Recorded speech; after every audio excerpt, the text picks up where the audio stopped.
Welcome to the STARS program, seniors taking active roles in society.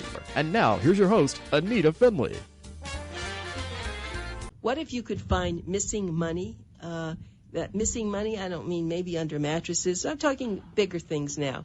So I think what we want to talk about is if you were given a book that could really show you exactly where that money is, wouldn't you love it?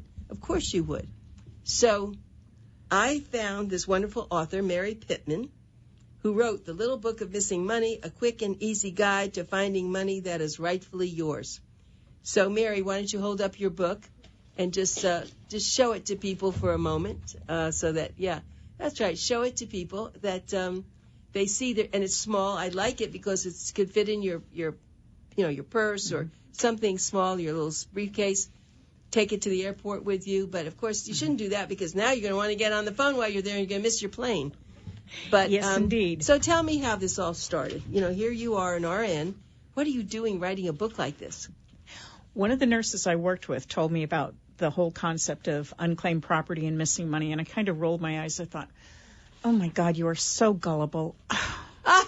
Oh, that's good. Give me the information. I'll show you where the scam is, and very much in a place of pride and ego, because I'm smarter than she is. I love you. You're so honest. I ended up entering my maiden name, and I found 2 listings under my father's name. And he had died indigent in 2001, and I thought, well, there you go. There's a scam. Why would they put somebody in who was indigent? How would they know he was indigent? How would they know he had family? Maybe I have money. I did a 180-degree turnaround. I filled out the paperwork, which is a little more involved when there's a death involved, because you have to include a certified copy of the death certificate, and submitted everything. And about 5 weeks later, I had a check for over $2,500, and I became a believer. You are serious. $2,500. And where was it? What was it under? He had stock in MetLife. He had a MetLife policy, and they converted it to stock, and that's what it was.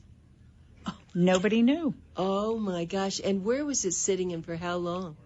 It was in the state of Florida unclaimed property site, and I'm not sure how long it was there. Oh, my goodness. And now, what did you have to do to get the money, actually? I had to send a certified copy of the death certificate, a copy of my birth certificate, a copy of my driver's license to show I am who I say I am. And the state of Florida didn't ask for it, but I thought, this is going to cause a delay if I don't include it. I included a copy of my marriage license to show my name change. And that was everything they needed, so it made it through the first time, and I got my check. Now, I'd be a believer even with $500. You're saying $2,500. Yes. Okay, so let's kind of go, well, let's tell some other stories. I'm sure people, there's some probably big wow bingo stories or stories that are, people would just drool. There was a temporary glitch in the Treasury Department website for savings bonds, and it revealed some people's names, and that is not usually accessible. I found listings for one lady in Pennsylvania from her father who died in 1996, and there were savings bonds. There was one for $500, there was 4 for $1,000, and there were 50, that's 50, savings bonds for $10,000 each. I am falling off my chair. Her total take was $504,500. Mary, this is, if you're going to speak to someone and you tell them these 2 stories, you've got them. They're not going to leave you, let you go. They're going to hang on to you. Look up my name. Look up my name. There's also nonprofits, though. The same situation. There was a place in Boston called the Society for the Propagation of Faith. This is an organization that gets their orders from the Vatican. And I called them. I said, I found the savings bond listings for you. I'll tell you how to get them. It's not that much. It's only $15,000. And the lady said, $15,000 in the missionary world is a huge amount of money. $15,000 will fund an orphanage for a year. Oh, Mary, and that just took my breath away. Mary, that is so beautiful. So, oh my goodness, this book, The Little Book of Missing Money, a quick and easy guide to finding money that's rightfully yours. So I don't really want to take the time myself. I want you to keep going because you're so good. I mean, if I run through this book, it talks about so many places that you would never think.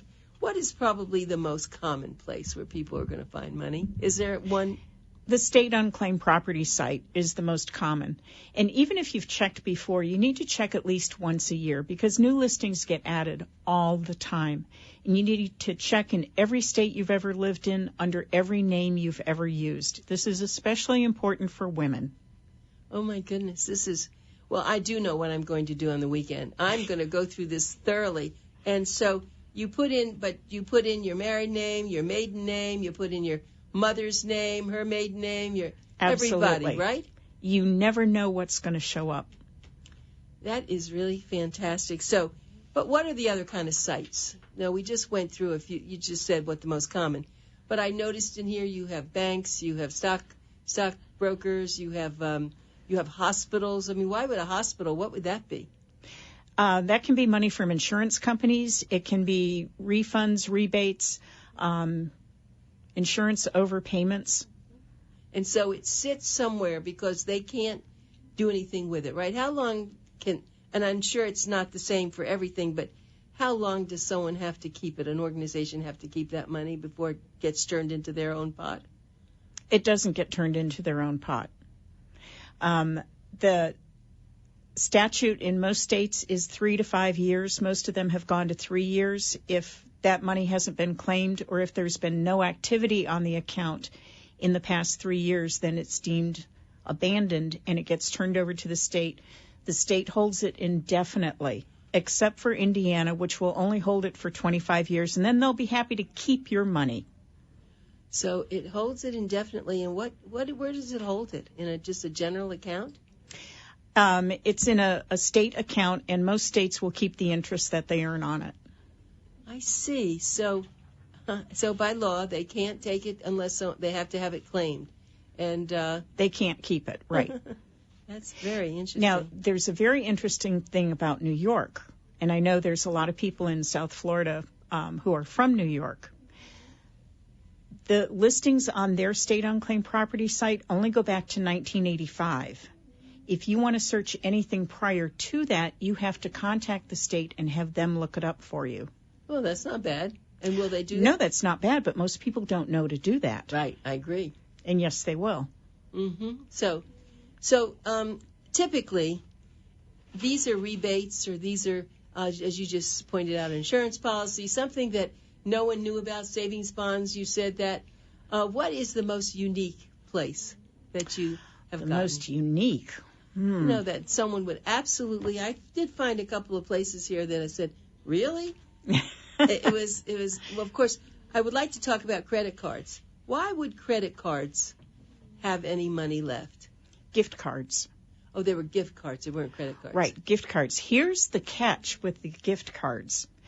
The sheet rules, the rules that dictate how the money gets turned over to the state, state that if the person's last known address is known, the money gets turned over to that state. If that address is not known, as in the case with gift cards, because they're usually bought anonymously and they're sent all over the country, then the money gets turned over to where the state is incorporated. So if you've been saving your whatever restaurant gift card and you finally use it and the server comes back and says, I'm sorry, there's nothing on it, then you have to figure out what state is this incorporated in and then contact the state and ask them to look it up for you. Oh. And in most cases it will be Delaware because I think it's 60% of the private companies are incorporated in Delaware. So people have left. See, now I have a credit card with Macy's. I still have about $27. Mm-hmm. And I'm going to go use that very shortly somewhere because I don't want to lose it. Right. Exactly. But that's a gift card again. Yes. Mm-hmm. It was true. Okay. Well, that's good. Now, how about in real estate? I didn't see anything specific. Would there be taxes that are rebated that you pay overpaid? As far as real estate, here's something, once again, people don't know. There was a guy in Rochester, New York, who, when his house went to foreclosure, he was so distraught over it that he cut the gas line, blew up the house, and blew up himself. He did not know, and most people don't know this, that if you have a house that goes to foreclosure and it sells for more than what you owed, you are entitled to that excess. But you have to claim it through the clerk of the court in the county where the foreclosure took place. But he already blew himself up in the house. Right. Because he was so upset. Right. And if he hadn't done that, he would have gotten about $44,000. Absolutely a wonderful thing. Is that in this book? Yes. Well, that story isn't. That. Yeah, right. I didn't remember that story. Right, that story isn't. That's a pretty powerful story. Yes. So you're a pretty popular gal. I can see people wanting to grab you and never let you go because you have all this I love this because you never know who's struggling.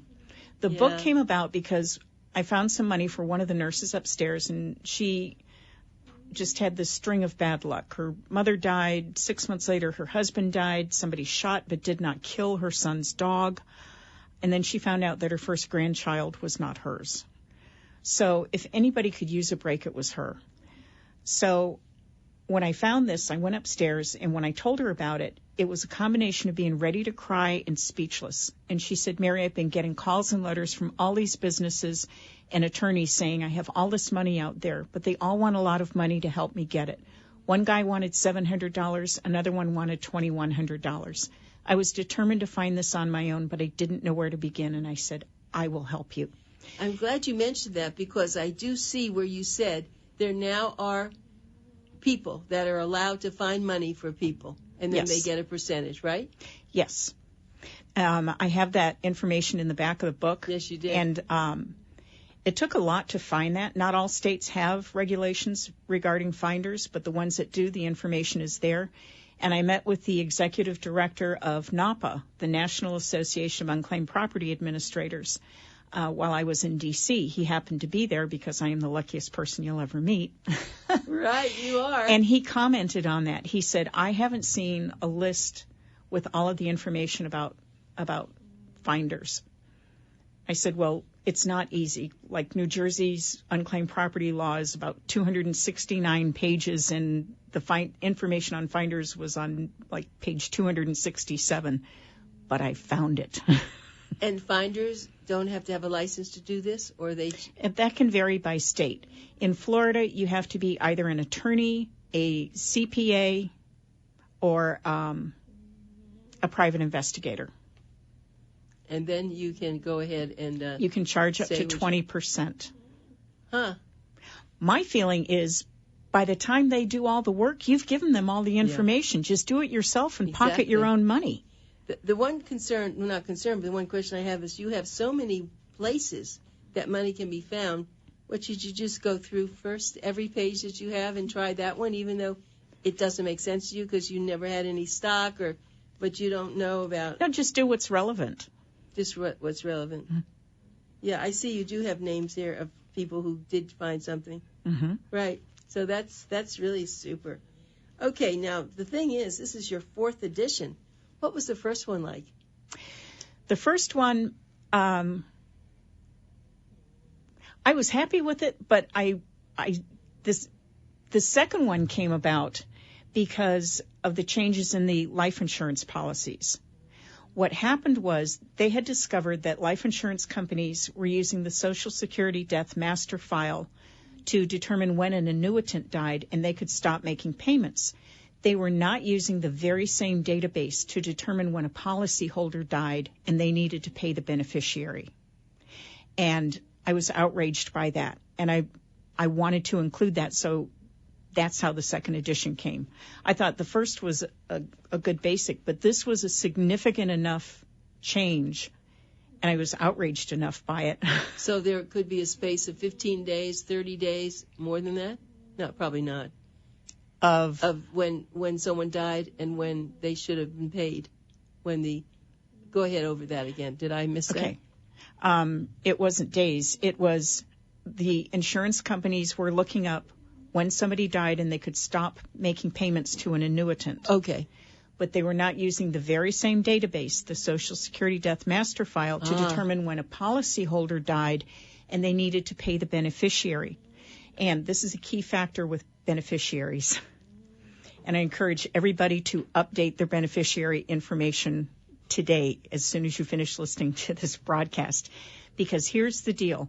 The named beneficiary on a life insurance policy, a retirement plan, or any type of royalty payment, and that can be music, books, TV, oil, mineral, forestry, that type of thing. The named beneficiary supersedes anything that you have in your will. The named beneficiary. So, if you were working at whatever place and you had your spouse on the policy and then you got divorced and you didn't think to update that, then when you die, that money is not going to go to who you think it's going to go to. It's going to go to the ex. Yes, because you never changed that. Right. So this is update the name and update their contact information. Yeah, I saw that when you said you want to be sure on everything. It's the latest and the greatest, and phone numbers, that probably doesn't matter. It's probably addresses. Addresses, phone numbers matter.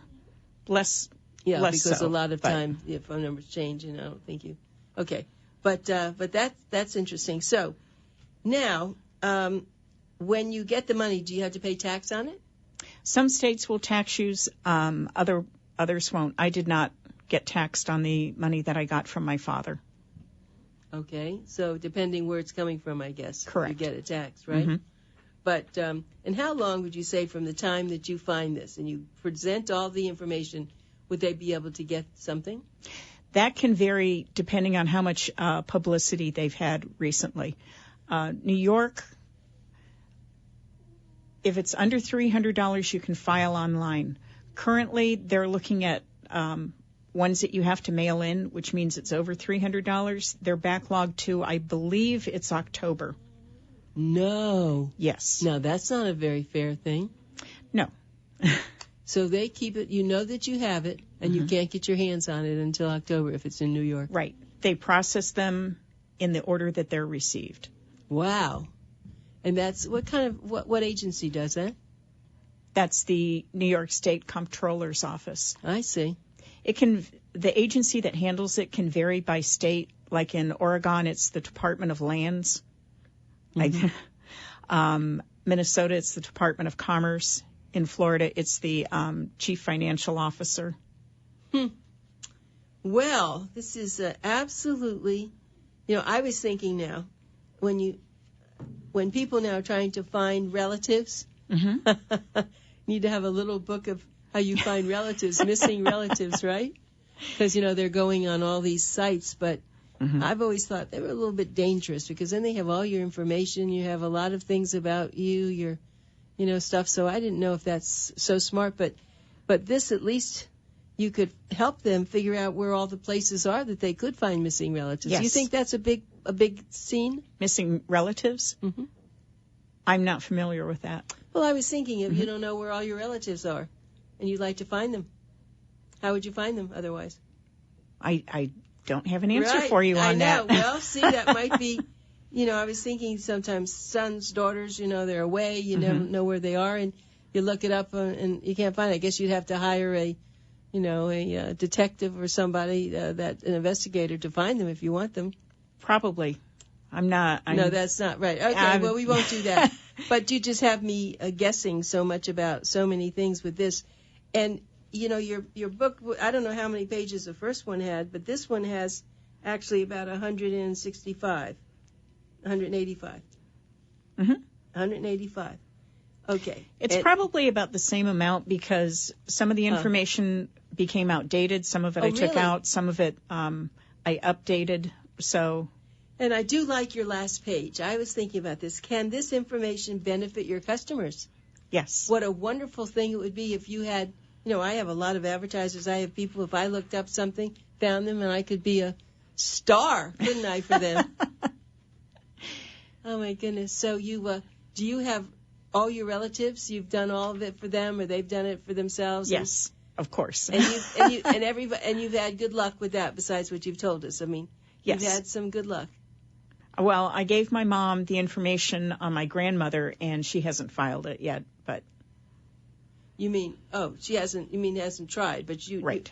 but it's there, you're saying? Yes. You found money and it's there. Mm-hmm. It's only like $60. Yeah, see, that's what I was saying, because it requires a lot of information and maybe you don't have it and all. But I think it's probably worth just the idea that you receive a check from something that was great. Yes. That her daughter got her to do, right? Oh, let me finish Linda's story. Yeah, so please. She was the inspiration for the book, and I thought, I've got all these great search tips. I should put them together in a book, maybe just a little book, maybe even a booklet, the Little Book of Missing Money. And that's how the idea came about. So I began compiling my search tips, and I kept coming across additional places to find money. And when I came across unclaimed child support, I thought, I need to rethink what I'm doing. That was what I was on Good Morning America for, was unclaimed child support. The woman ended up, her total take was $31,000. Unclaimed child support. Yes. But Linda, after I told her about the information, she called me several weeks later, maybe even about 2 months later at work, and she was crying at the post office. She said, Miriam, at the post office, I got letters from the state of Florida. 3 of the submissions I gave, they said I wasn't the right person, but I have checks in front of me. Her total amount came to $2,556. And when I was running the numbers on a calculator when she told me, and she started crying. She said, I don't know if you heard, I was at a benefit for my cousin who was in Orlando, who was struck by lightning twice. I tripped over one of those things in the parking lot. I broke my arm. I've been out of work. I didn't know how I don't have insurance. I didn't know how I was going to pay my rent. Well, when you're living in a trailer and you have a 13-year-old son, and you don't know how you're going to pay your rent, and you just get $2,500, that's like a lottery win. And that rocket propelled me. Oh, that is... You never know how it's going to affect somebody. Yeah, that's right. And you are very passionate about this. I'm watching your face, your eyes. You really do. This is your... I mean, I know being an RN is wonderful, and yes. And I understand that. But this is a side story that you probably had never invented or thought about. Never. I had never written a book. Dreams. I self-published it. I'm very proud of it. Well, you should be, and I wonder how many people are sitting on their counter. But you did say something interesting. You said that you should do this every year. Yes, now, because new listings are added all the time. And where do the new listings come from? Same places that the old listings come from. They just it found could be something? A refund, rebate, utility deposit refund, stocks, life insurance payouts, uncashed checks. Sometimes when you leave a job, the last check, if you worked one day into the new pay period, you don't have one check coming, you have 2 checks coming. And sometimes if you have vacation time, that's written as a separate check. So that's how people can miss a paycheck. So how is that reported, that people get that? I mean, is it a law that the company has to have done that and it's just sitting there? The company has to, it's state law. The company has to turn it over. If the check is uncashed for 3 years in Florida, the company has to turn it over to the state of Florida to hold it. Why would they have called the person and said there was a check? Because there's too many names. They're not going to do that. Okay. So my guess and sometimes people move out of state, and so. Well, this is a brilliant woman who's so nice. Her name's Mary Pitman. She's the author of the Little Book of Missing Money, and it's the 4th edition. And why don't you hold that up one more time? I want everyone to see that. Oh my gosh, Mary, this is lovely, and I do have a lot of people on here watching. I am sure you can't have my book. Take my book back because I'm going to be using that. But I'm very impressed with you, and so you. Before we end, I think we have a few more minutes. You were on some major shows when they found you. What were you on? I was on Good Morning America for the unclaimed child support. America's Money class with Susie Orman. Susie herself invited me because I found money for her. Oh, wait a minute. That's worth a story. Susie had not heard of this before. And this was, I think, 2008. She was going to be a keynote speaker at Mar-a-Lago for a public television event. And they were giving her an award. And I'm sitting there watching the show thinking, wouldn't it be funny if Susie Orman had missing money? Well, she did. So I positioned myself to see her when she walked in. There's only one way to walk in, and I wasn't in like crazy stalker lady position. There's a fine line between the two. So I walked up and she looked at me like, oh, there's somebody who loves me. And I said, Susie, I'm going to tell you something nobody else here is going to tell you. And she's shaking my hand and said, what's that? I said, I found missing money for you. And it's like she went into ventriloquist mode, frozen smile. She said, good, I need it. I said, no, you know the missingmoney.com website? She said, no. I said, no. She said, I have no idea what you're talking about. How did you do something? And I showed her, and she said, these are people who owed me money that never paid me. And I said, well, here's the thing. If Susie Orman can have missing money, Susie Orman's viewers can have missing money, too. Oh. Well, she never has forgotten you. No. Now, that's the best story, of course. And so, oh, well, see, that's why I'm saying that this is unique. And you found something, and you deserve it, and you should be getting. No one, when you find people's money, do they ever give you a little bit of it as a reward? I've never, I don't usually focus on finding money for people. I mean, a lady with $500,000, I reached out to her daughter because she was 74. I didn't want it to look like it was some type of a elder scam. Yeah, it said. And told her about it.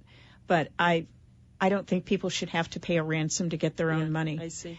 And you never know who's struggling. Oh my gosh, this is just lovely, and I know people are listening and they can't wait for the show's over that they can get into your little book. Thank you. I know you've driven down here from Vero Beach, and you certainly are terrific. You will be on next month also. Okay. And maybe by that time I will have gone into my own. Okay. And I may have a story for you. Okay. But that's great. Thank you so much for being on our show, Mary. Thank you so much. I appreciate the opportunity to help your listeners. Right, and the March issue, you'll be on the cover. So it's really, okay. Yeah, it's coming out very within the week. Thanks again. Thank you.